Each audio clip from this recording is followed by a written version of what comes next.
नमस्कार दोस्तों, पुष्पराध्या चैनल में आप सभी लोगों का स्वागत है। दोस्तों, आज हम आप लोग को फिर से महादेव जी का बहुत ही सुंदर कथा सुनाने जा रहे हैं। कथा शुरू से अंत तक जरूर सुनिएगा, क्योंकि कोई भी कथा आधा अधूरा नहीं सुनना चाहिए।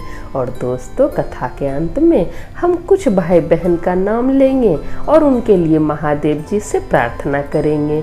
3 सूत्र के बारे में भी बात करेंगे। तो चलिए ज़्यादा बात नहीं करते हुए ये सुंदर सा कथा शुरू करते हैं।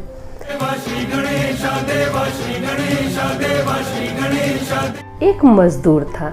मजदूर मजदूरी करता था। मजदूर महादेव जी का बहुत बड़ा भक्त था। वो बचपन से ही महादेव जी को मानता था, महादेव जी को अपना गुरु बनाया था। लेकिन उसके पास समय नहीं हो पाता था, पूजा पाठ करने का उसको समय नहीं मिल पाता था। सुबह मजदूरी के लिए जल्दी जाना होता था। उसके घर में उसकी पत्नी थी, उसका बच्चा था, उसके माता पिता थे। वो सबका खूब ख्याल रखता था। वो कमाता था तो घर चलता था। मजदूर का स्थिति तो जानते ही हैं कि मजदूर कमाएगा तभी खाएगा, नहीं कमाएगा तो परेशानी हो जाता है। फिर भी उसको भगवान जी से कोई शिकायत नहीं था। मजदूर को कोई शिकायत नहीं था। वो कमाता था और खाता था। तो शाम में वो भगवान जी का ध्यान करता था। उसको दिन भर समय नहीं मिल पाता था। शाम में जब घर आता था तो वो हाथ पैर धो के महादेव जी का भजन गाता था, उनका चर्चा करता था, उनसे दया मांगता था। रोजाना उसका इसी तरह चलते रहता था। बहुत समय बीत जाने के बाद एक दिन महादेव जी और माता पार्वती बैठ के कैलाश पर्वत पर विचार करने लगे कि ये भक्त तो बड़ा ही भोला है। मेरा नित्य प्रतिदिन भजन गाता है, मेरा चर्चा करता है, लेकिन कभी कुछ मांगता नहीं है, कुछ भी नहीं मांगता है कभी भी। चलो इसका परीक्षा लेते हैं। महादेव जी आए उस भक्त के पास परीक्षा लेने के लिए। जब महादेव जी वहाँ प्रकट हुए तब मजदूर देखा महादेव जी को तो वो जय जयकार करने लगा। महादेव जी का जय जयकार करने लगा और बोलने लगा कि प्रभु हम तो धन्य हो गए, हम तो धन्य हो गए। तब महादेव जी बोले, तुम जो रोज मेरा भजन गाता है, मेरा चर्चा करता है, मेरा कथा कहता है, तुम क्या सोचता है कि हम बहुत खुश होते हैं? ये सब सुन के हम बहुत खुश होते हैं। तब भक्त बोला, वो मजदूर जो था वो बोला कि प्रभु आप खुश होते हैं या नहीं वो तो हमको नहीं पता, लेकिन आप मेरा गाया हुआ भजन सुनते हैं, मेरा कहा हुआ कथा सुनते हैं। प्रभु मेरे लिए तो यही बहुत बड़ी बात है। इसी तरह प्रभु मेरा कथा सुनते रहिएगा, इसी तरह मेरा भजन सुनते रहिएगा। ऐसा बोल के वो खुशी से झूमने लगा। तब महादेव जी अपने भक्त को देख के मुस्कुराने लगे और महादेव जी बोले कि चलो तुम तो कभी कुछ हमसे मांगता नहीं है, फिर भी हम तुमको आशीर्वाद देते हैं कि तुम्हारा भंडार सदा भरा रहेगा, कभी भी कोई चीज़ की कमी नहीं होगा, तुम्हारा बाल बच्चा खूब आगे बढ़ेगा, तुम्हारा खूब सेवा करेगा। ऐसा बोल के महादेव जी वहाँ से अंतर ध्यान हो गए। तो दोस्तों, कैसा लगा कथा? आशा करते हैं ये कथा आप लोग को अच्छा लगा होगा। दोस्तों, कथा अच्छा लगा होगा तो मेरे वीडियो को ज़रूर लाइक कीजिएगा, शेयर कीजिएगा और कमेंट बॉक्स में जय महादेव ज़रूर लिखिएगा। तो चलिए, जैसा कि हम बोले थे, अंत में कथा के अंत में हम कुछ भाई बहन का नाम लेंगे और उनके लिए महादेव जी से प्रार्थना करेंगे। तो पहला कमेंट रेखा यादव जी का है, जो कि लिखती हैं कि जय भोलेनाथ, हर हर महादेव। दीदी आपको मेरा प्रणाम। दीदी आप बहुत अच्छी कथा कहती हो। दीदी आपकी कथा मुझे भी बहुत अच्छी लगती है।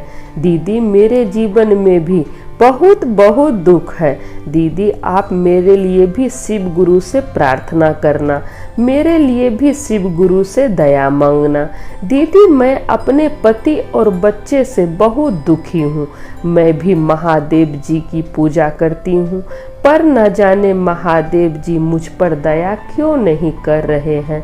आप प्रार्थना करेंगी तो शायद महादेव जी आपकी प्रार्थना सुन ले और मेरे बेटे और मेरे पति पर भी दया कर दे। दीदी आपसे हाथ जोड़कर विनती है, जरूर मेरे बेटे और मेरे पति के लिए प्रार्थना करेंगी ताकि वो दोनों भी सही रास्ता पे चलने लगे। सबसे ज़्यादा मेरे बेटे के लिए प्रार्थना करना ताकि उसकी ज़िंदगी सुधर जाए। दीदी मेरा कमेंट भी ज़रूर पढ़ना। हर हर महादेव जी, माता पार्वती की जय। तो रेखा यादव जी, सबसे पहले आपको मेरा प्रणाम। आप मेरा वीडियो देखती हैं, इसके लिए बहुत बहुत आभार। महादेव जी का कथा सुनती हैं। देखिए भगवान जी का कथा तो अमृत के समान होता है, कितना भी सुनिए कम ही लगता है। तो आप मेरा कथा सुनती हैं, इसके लिए बहुत बहुत आभार। हम महादेव जी से ज़रूर प्रार्थना करेंगे कि आपका बेटा, आपके पति सही रास्ता पे चले, सुधर जाए, महादेव जी उन पर दया बरसाए। देखिए रेखा जी, ज्ञानी महापुरुष कहते हैं कि किसी से भी आस नहीं रखना चाहिए, चाहे कोई भी हो। लेकिन हम लोग आम इंसान हैं, बेटा से आस नहीं रखेगा आदमी, पति से आस नहीं रखेगा तो किस पे आस रखेगा। लेकिन ज्ञानी महापुरुष कहते हैं कि किसी से भी आस नहीं रखिए, दुख का कारण है आस रखना। अपना कर्म करते रहिए, अपना कर्म करते रहिए, लेकिन आस किसी से नहीं रखिए, क्योंकि सबसे बड़ा दुख का कारण है आस रखना। अगर आस रखना ही है तो भगवान जी से रखिए, वही सबकी पूरी करते हैं। आशा एक भोला जी से दूजा आस छोड़ दे, नाता एक भोला जी से दूजा नाता तोड़ दे। विधि का विधान जान, हानि लाभ सहिए, जाहि विधि राखे भोला ताहि विधि रहिए।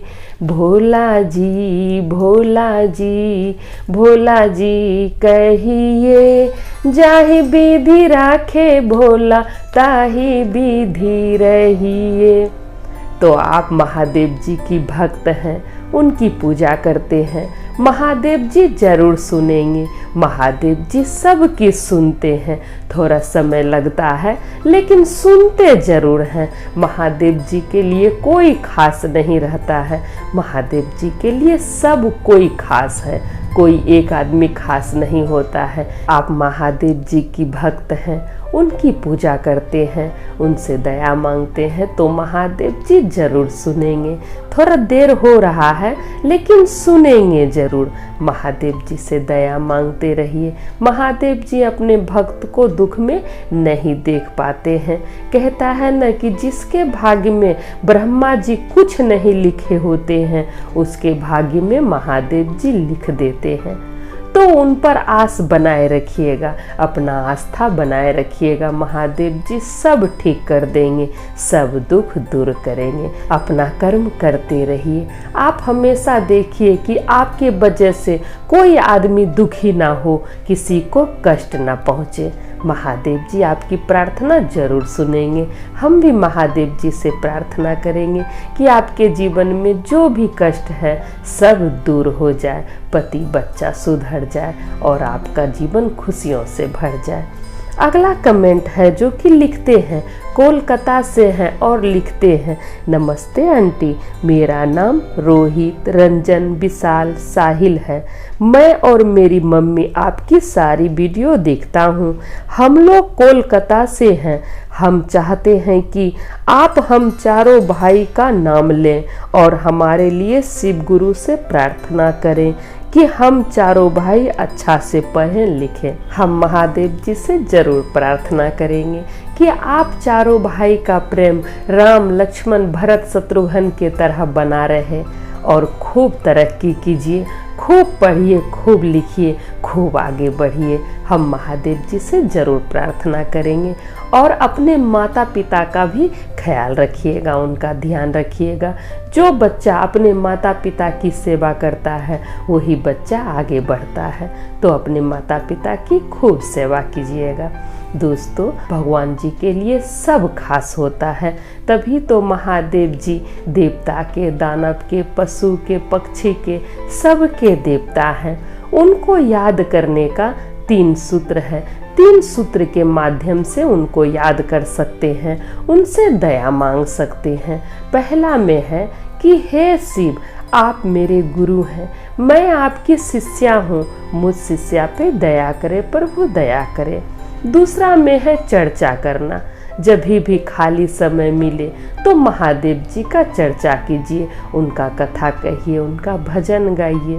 शिकवा शिकायत कभी मत कीजिए, शिकवा शिकायत करने से पाप लगता है। और तीसरा में 108 बार नमः शिवाय का जाप कीजिए। देखिए महादेव जी क्यों नहीं सुनेंगे, सबकी सुनेंगे महादेव जी। बस सच्चे हृदय भाव से महादेव जी से दया मांगिए। दोस्तों, जिसका जिसका हम नाम नहीं ले पाए हैं, जो लोग भी मेरा ये कथा देख रहे हैं, सुन रहे हैं, हम महादेव जी से प्रार्थना करते हैं कि हे शिव, अपना दया सभी भक्तों पर बनाए रखिएगा, अपनी कृपा सभी भक्तों पर बनाए रखिएगा। सबके जीवन में खुशी भर दीजिए महादेव। जिसके जिसके जीवन में दुख है, सबका दुख दूर कर दीजिए और सभी भक्तों की मनोकामना पूरी कर दीजिए। तो सब बोलिए जय महादेव, हर हर महादेव, माता पार्वती की जय।